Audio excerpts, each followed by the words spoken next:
If you can take 1 second and just hit the subscribe button below, you have no idea how much that means to YouTubers like myself, the guys that do this stuff every day. It means a lot to us, and it keeps us all doing it. Hey guys, today we are working on a 2009 Chevy Silverado. This is the 3500 series, and we're gonna change the radiator. It's our truck here. It's a 2009 6-liter, and let's hop into it. First thing you're gonna do is you're gonna have this plastic cover up here. And before I started to do this video, before I decided to do this video, I had already popped these out and removed it. So I apologize, but basically you're gonna need to get a trim tool. You're gonna have to, I was trying to get it back in there, get your trim tool up under it, pry up, and you'll see the center of this thing pull up, and then you're able to pull the whole thing out of there. You could use a Phillips head screwdriver and just go around and hit them everywhere that you see them and pry them up, and then you can just pull them out. Once you have all them pried up, this whole thing just lifts off like that. We'll start with removing this top cover here. Just kind of pull up on it, pull it out like that. Next, we got this hose going into the side here. We're just gonna pull this line out of there like that. All right, and now you're gonna have, I believe this is an 8mm holding this clamp on, so you want to go ahead and loosen that up. Once you have that loose, you can kind of pull up on this. You can see this is recessed down on there like that. Just pull up on it, kind of give this a jiggle, and see how that comes off of there. So that's all loose now. Your upper radiator hose here is going to be attached right here, so we want to pull this off of here. You can use a trim tool like this. You look, you can see right there where it's connected, and you just want to stick it underneath of there and kind of pry that off. It's a little bit it's on there pretty good, but if you get your pry tool under there and kind of jiggle and pry a little bit, it'll pop that right off of there. Coming over here closer to our air filter box, we got this wire harness here. We want to push down on this and jiggle side to side and pull back at the same time. Disconnect that. Now this whole box, normally you could probably just undo this bracket here and remove from this hose down, but I like to get to these oil cooler lines and stuff, I just want as much room as possible. And these things, this one's already kind of loose, but they pop up just like that. This line here is blocking our path, so we're gonna go ahead and we're gonna get some pliers here, squeeze that clamp, slide that clamp down, and pull this hose off. I got my pliers here. I'm just gonna put it on that clamp. We're gonna squeeze and just kind of slide that clamp on down here, just like that. Now you can pull that off, and will be a little bit of antifreeze coming out. Now we can pull this whole assembly up and out of here, just like that, and it takes it all out as one piece. And when you're pulling up on this thing, you'll actually see what you're pulling up on. You can see the little grommets on the bottom. That's what, when I was yanking up, that's what was holding it in place there. Now, a good rule of thumb when you're taking stuff off, especially when you're doing a job like this and you're disconnecting a lot of things, just have some different colored zip ties around. And basically what you can do is, like this hose we just took off here, you can put a yellow zip tie on this hose, and then take a yellow zip tie and put it on this fitting here. And make sure you put them on real tight so they don't fall off. And then when you're hooking things back up, you can just look where yellow connects to yellow and so forth, and it makes it putting things back together a lot easier. So as you can see, I put the yellow zip tie there, and on this hose I have the yellow zip tie, and now I know where they connect. All right, moving forward, before we can get the shroud off, we have another hose which will go below this one down here into the side, and it has another clamp on it, which I had already grabbed with my pliers and slid it off. So now we can go ahead and pull this off. Remember, whenever you're pulling hoses, make sure the radiator fluid's not hot, and also have some type of catch pan underneath, because you're going to lose fluid just like that. Right now, your hose up here, you can kind of pull out of this assembly here, just like that, and it has that hose free. Now we can go ahead and label that one, and we'll use the blue ones. But it does have these can see how it fits into the shroud here. It just kind of pushes in there. So if yours is still pushed in, you basically want to get a pry bar or your trim tool, or just simply pull up on it and pull it out of that hole. All right, and now you're gonna have a bigger clamp on this side. So we're gonna get our pliers, squeeze that, slide that clamp off, and go ahead and remove this. And these clamps, they're a little bit stronger, a little bit more force on them, and a little bit bigger. You wanna grab a bigger set of pliers to really grab them and be able to pull them off. And if you're having a hard time squeezing this completely to pull it off, what you can do, squeeze it and pull on this hose at the same time with your other hand as this is squeezed, and then just slide it off that way. Now this line will have some antifreeze in it, so what you can do with your drop pan underneath, just kind of tilt this and let it all pour out of there.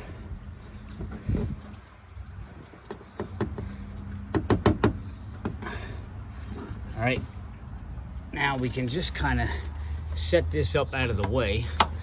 I am not gonna disconnect it from the other end.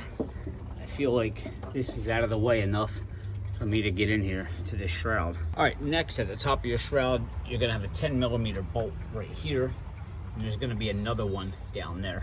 I already loosened these up for sake of speeding up the video, but you wanna go ahead, get your 10mm, and you wanna take out that one and come around to the other side of the truck.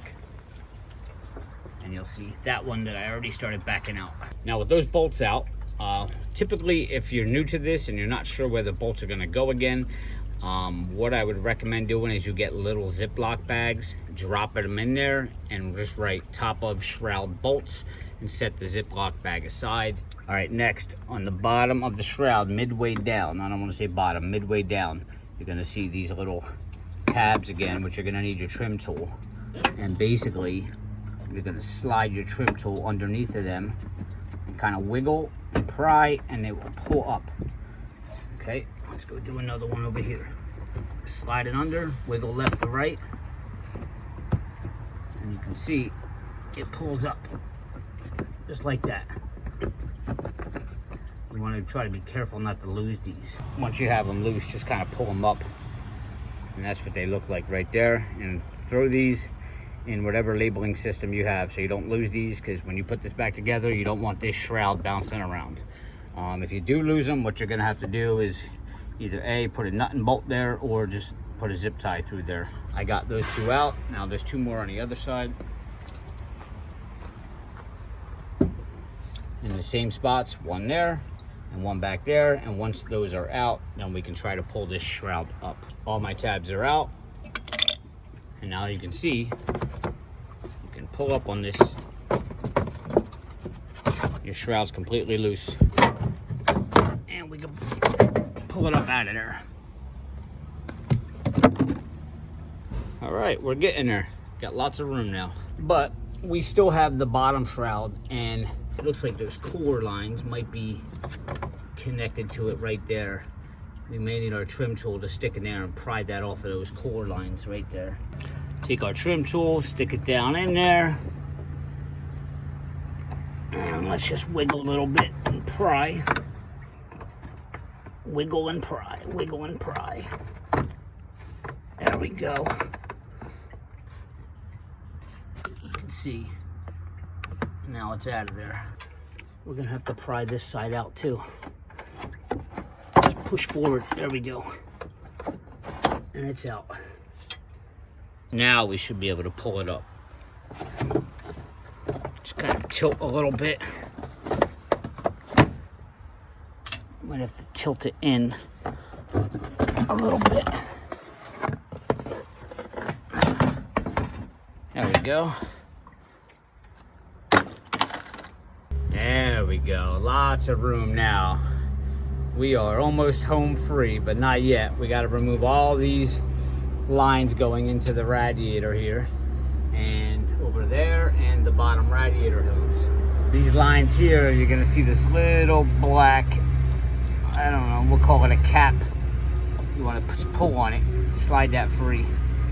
So underneath it here, there's gonna be a little C-clip type of thing that we want to pry up to pull these out. You guys look close in there. See the gold clip that's in there? That's what you actually have to get your pick under and try to pry that up. Let me see if I can do this with one hand here. So we want to stick our pick in there, and this is the hardest part of this whole job, is getting these little suckers up. There it goes. See it coming out there? Come on. Get out of there. There it goes. All right. And that's what that thing looks like. Little clip. Now you should just be able to pull these out. Let me get a little bit of leverage here. There we go. See, it just pulls out. I've seen a lot of guys online. People use wrenches on these things. No. You don't need to go through all that. Take that little clip out and pulls right out. So we're gonna do the same thing, and I'm not gonna film it, but same thing for that one, because that's gonna be hard to get a camera down there too. And then we got two more on that side, but they're all the same thing. We're gonna pull them out. All right, guys, I got all the lines off. Not gonna lie, they are a pain in the butt. All right, especially when you get to the bottom ones. They're a little bit hard because you're kind of leaning over the truck down in there, and you're gonna say a couple swear words while you're doing it, I assure you, whether you're Christian or you're not. All right, so being that this is the hardest part of the job with these pins, you can fast forward if you want to, if you just want to get ahead, but being that this is the hardest part of the job, I just kind of want to take a minute and give people tips for pulling these out. All right, so if you have a pick, one, be very careful, because you're going to stick this in your finger a million times and you're going to be screaming. All right, but this is the pin we're trying to take out. It's really hard with a flathead screwdriver. You really have to have something with a really pointy point, which is these picks. Okay, so, and you're not going to be able to just stick the pick down in there and turn and pull up. What you have to do is you got to, because there's like no room to get on the side of this thing when it's connected to the radiator. So you have to stick the tip down there a little bit, and then you got to kind of wiggle this a little bit just to get this to start prying up. Then you'll be able to actually get under it and pull it the rest of the way out. And again, I apologize if this made the video a lot longer and pissed somebody off, but the reason why we do these videos, guys, is for people to learn. People come here because they don't know how to do stuff, and they rely on us to you know, pretty much tell them how to do it. Come down in our engine here. And there's our lower hose, which is a big clamp. So we're gonna need our big pliers to take that off. And same thing, if you can't squeeze it and slide the clamp down, squeeze it, and then with your other hand, pull the hose at the same time to try to get that off. Now, some of these do have a clip, like these lines did. And if you need to know how to do that, go back on my channel and search remove radiator lines, because I have a demonstration on how to get one off on one of these as well, because sometimes these have a clip in them. Now, before you take that hose off, this is where you want to check your catch pan underneath your truck.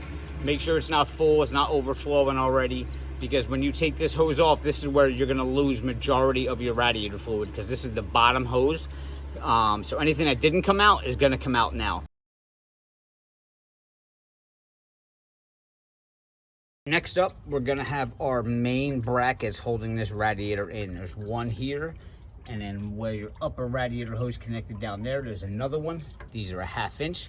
Once we loosen these up, that will allow that radiator to pivot, and we should be able to pull it up and out. All right, I almost got my other bolt out on the other side. All right, now you should be able to pull just a little bit like that. And there's our radiator ready to come out. And out of there. Just like that.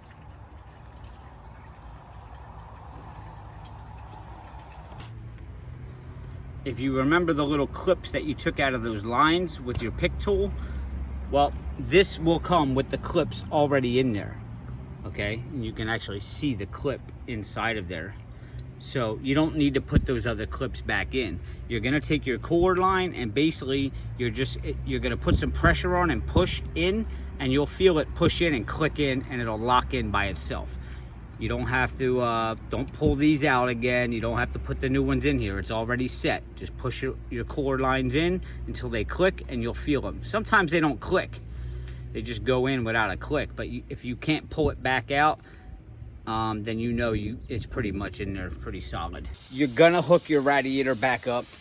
And I almost forgot to mention this. I got the new radiator actually put back in now at this part of the video. And I saw it doing this, and it reminded me to tell you, I've done a lot of radiators, and 70% of the time, you're gonna go in and start the truck, come out and see if anything is leaking, and you're gonna see your cooler lines leaking, and you're gonna freak out and think you have a bad radiator or whatever.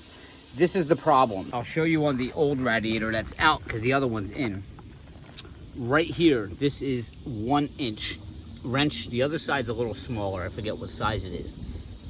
A lot of times, these are not fully tightened when you get it out of the box. So you're gonna start your truck up and you're gonna see fluid coming out. It might not come out of all of them, but if you go around with a wrench, I mean, you shouldn't be able to see much of a gap behind this nut right here. If you do, chances are, if you put a wrench on there, I guarantee you it's gonna turn in a couple of times. So if you start your truck and you're getting leaks out of here, chances are, check the nuts here on the cooler lines. Now, you don't need to pull the cooler line back out. If you already hooked it up and you started your truck and it's leaking, you can leave the cooler line in and still turn this. All right, but it's a little bit harder, especially for these bottom ones, to get a wrench down in there after you already hooked it up. So if you're watching this video prior to putting your radiator back in, go ahead and check your new ones first. Don't over tighten these because this is plastic. You will crack this. Just turn it enough until you feel it start to get a little bit snug, and then leave it alone. And just one thing I want to mention that's very important is when you're putting this back together, you want to put it back in the reverse order of how you took it out. Because if you put that radiator in and then before you put in the shroud and you start connecting all your radiator hoses and stuff, you're going to be connecting things that are going to be in the way, preventing you from putting the shroud in. So you're going to go ahead and connect all this stuff only to find out you got to disconnect it all again to put it back together, if that makes any sense. So try to remember the last thing that you took off, which obviously was the 2 bolts that were 1/2 inch that allowed the radiator to tilt. Start there, put them 2 back in, then go to the thing you took out before that and do it in reverse steps. Otherwise, you're gonna have to backpedal and take stuff apart. If you can take 1 second and just hit the subscribe button below, you have no idea how much that means to YouTubers like myself, the guys that do this stuff every day. It means a lot to us, and it keeps us all doing it, okay? And of course, give me a thumbs up if you can, just for getting all greasy and stuff for you. All right, hey guys, if you have any questions, leave a comment in the comments. Don't forget that thumbs up, subscribe, and I'll see you next time.